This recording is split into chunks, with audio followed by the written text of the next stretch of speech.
Bem-vindos a mais um E aí, professor? Oi, Walter. Oi, Martin. Você está bem? Mais ou menos a mesma coisa que da última vez. Bem, isso é bom, eu acho. Bem, o clima melhorou, não é?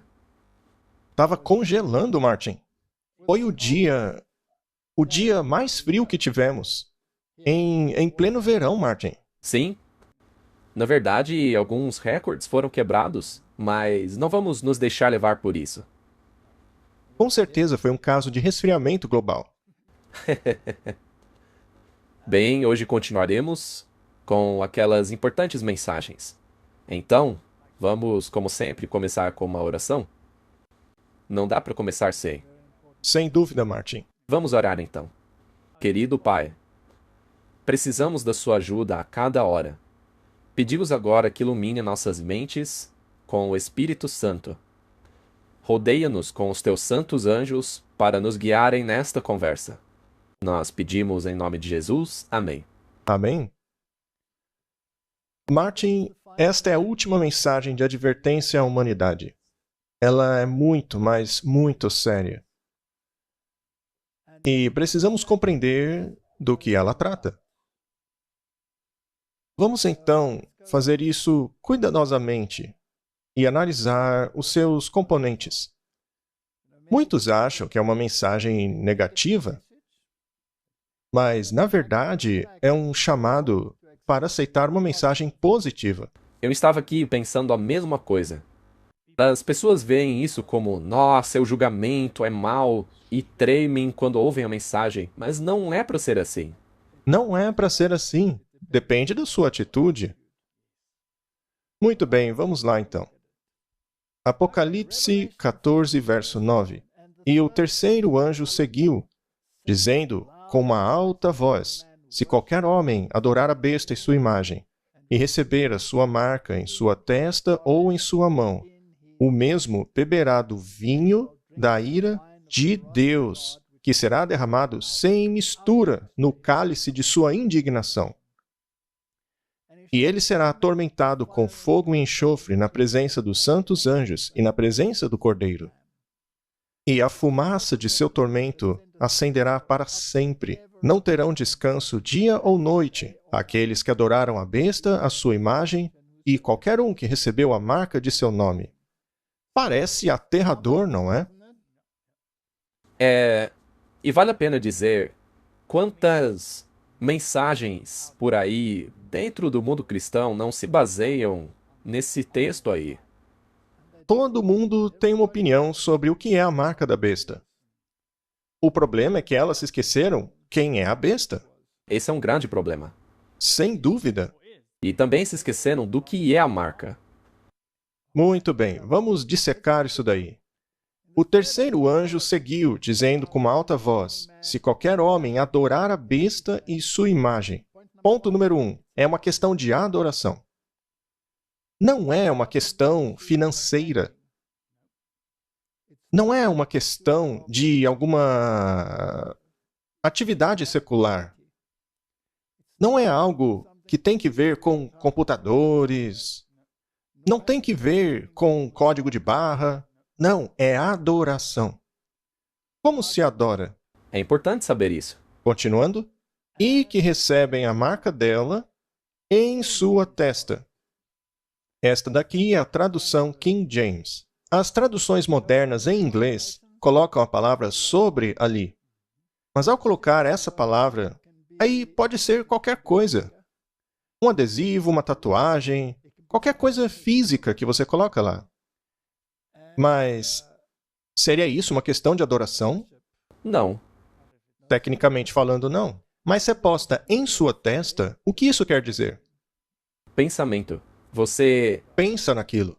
É algo que afeta sua mentalidade. Sua decisão? Será que alguma coisa externa, como um código de barra, afeta a sua mentalidade? Pode até ser, mas continua sendo um fator externo. Então, isso aí tem que ver com a mentalidade, com a adoração. Com relação à mão, tem que ver com o que você faz.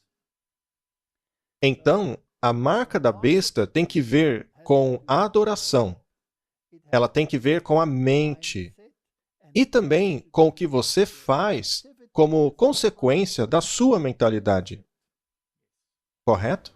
A maneira como você faz escolhas afeta a sua adoração. Exato. E este beberá do vinho da fúria de Deus. Como já vimos, vinho em profecia é doutrina.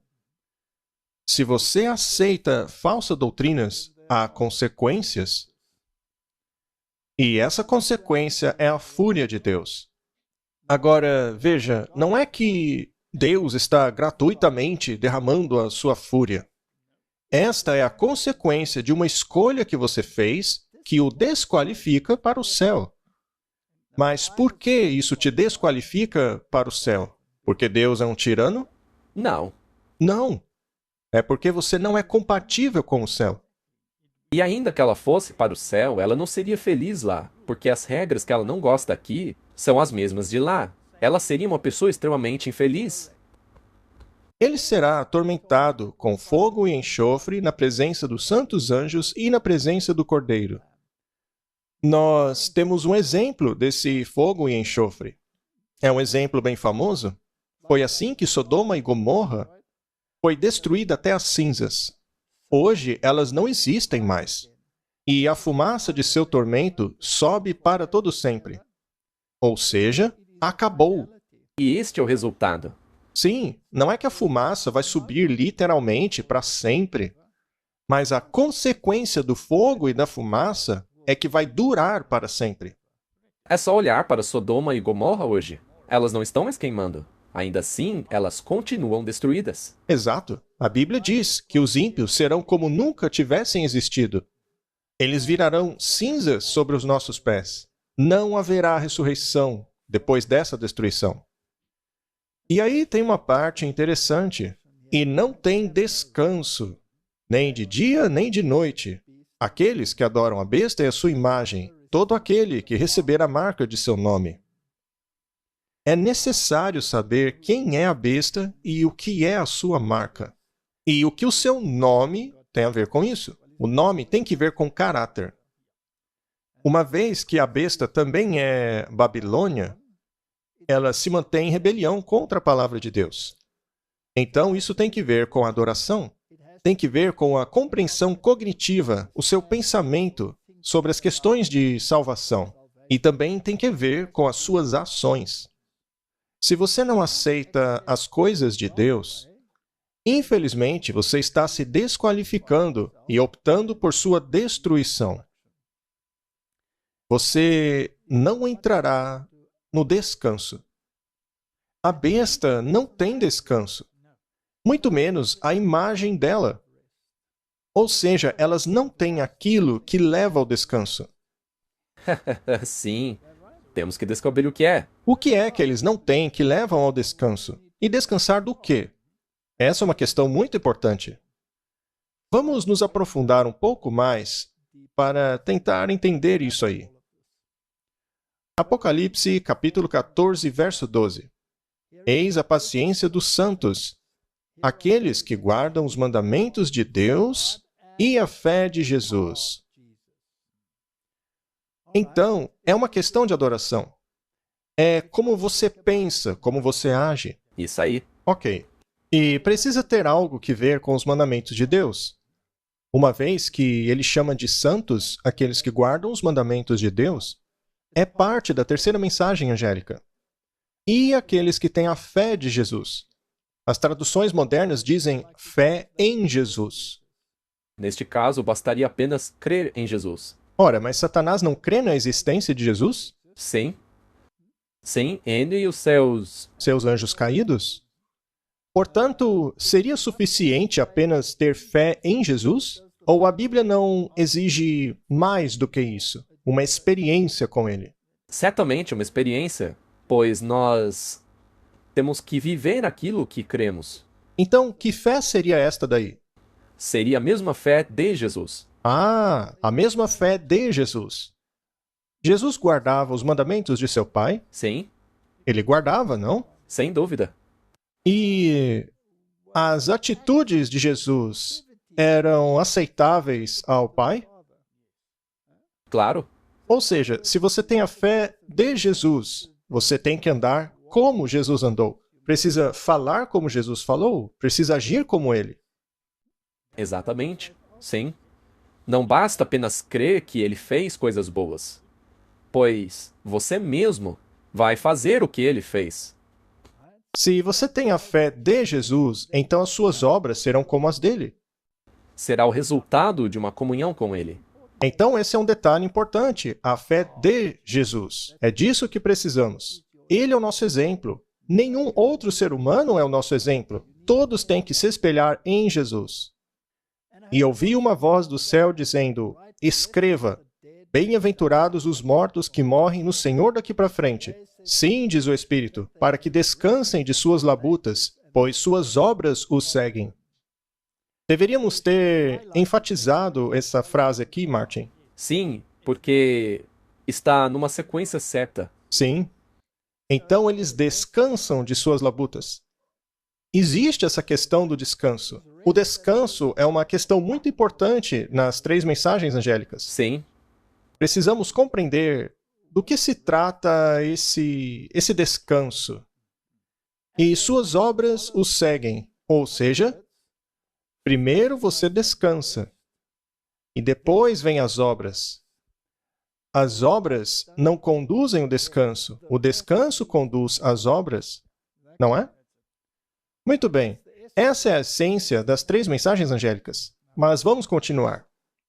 Vejamos essa questão do descanso, Martin. Salmo 95, verso 10. Durante 40 anos fiquei irado contra aquela geração e disse: eles são um povo de coração ingrato. Não reconheceram os meus caminhos. Por isso jurei na minha ira: jamais entrarão no meu descanso. Toda aquela geração não entrou em Canaã. sim, aquela geração acabou morrendo no deserto. Eles não entraram no descanso. Mas o que é esse descanso? Bem, eles não entraram porque não aceitaram os caminhos do Senhor. É importante aceitarmos os seus caminhos? Muito bem. O livro de Hebreus fala sobre isso. Estejamos falando do Antigo Testamento ou do Novo Testamento, Deus não é um Deus de mudanças. Eu juro pela minha ira que eles não entrarão em meu descanso. E a quem jurou que nunca veriam de entrar em seu descanso? Não foi a aqueles que foram desobedientes? Eles rejeitaram os caminhos de Deus. Pois nós, os que cremos, é que entramos naquele descanso. Conforme Deus disse: assim jurei na minha ira, jamais entrarão em meu descanso, embora suas obras estivessem concluídas desde a criação do mundo. Deus criou todas as coisas. Ele mesmo formulou o plano da salvação, porque o plano da salvação foi envisionado antes da queda, certo? Desde a fundação do mundo. Pois em certo lugar ele falou sobre o 7º dia nestas palavras: no 7º dia, Deus descansou de toda a obra que realizou. Vamos fazer outra pergunta agora. O descanso é parte da 3ª mensagem angélica? Sim, Ok. Descanso das obras, certo? Mas isso exclui as obras? não, Porque elas seguem. sim, como lemos? Elas devem seguir. O sábado tem que ver com descanso. Sim, Ele é um símbolo de obra concluída. Neste caso, é a obra física da criação. Ela foi fisicamente concluída. E depois veio um memorial que celebrava essa conclusão, que no caso foi o sábado. exato. Para celebrar. Agora, a obra da recriação da humanidade caída. Martin, isso também não exige um descanso? Sem dúvida? Se a criação foi concluída e o plano da salvação foi concluído no sentido de já ter sido decidido desde a fundação do mundo, não haveria um 7º dia para celebrar a conclusão desta obra? Sim, Quem concluiu a obra da salvação? Jesus? Jesus concluiu essa obra por você. E uma vez que foi ele que concluiu essa obra, ela não é perfeita? Sim? Precisa acrescentar alguma coisa a ela? Não, de jeito nenhum. Certeza. Será que não dá para concluir algumas boas obras realizadas por nós?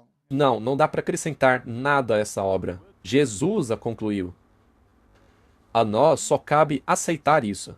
E o resultado serão boas obras, que serão observadas em nossa vida. Mas também, se não há obras, isto evidencia que nós não temos a fé de Jesus.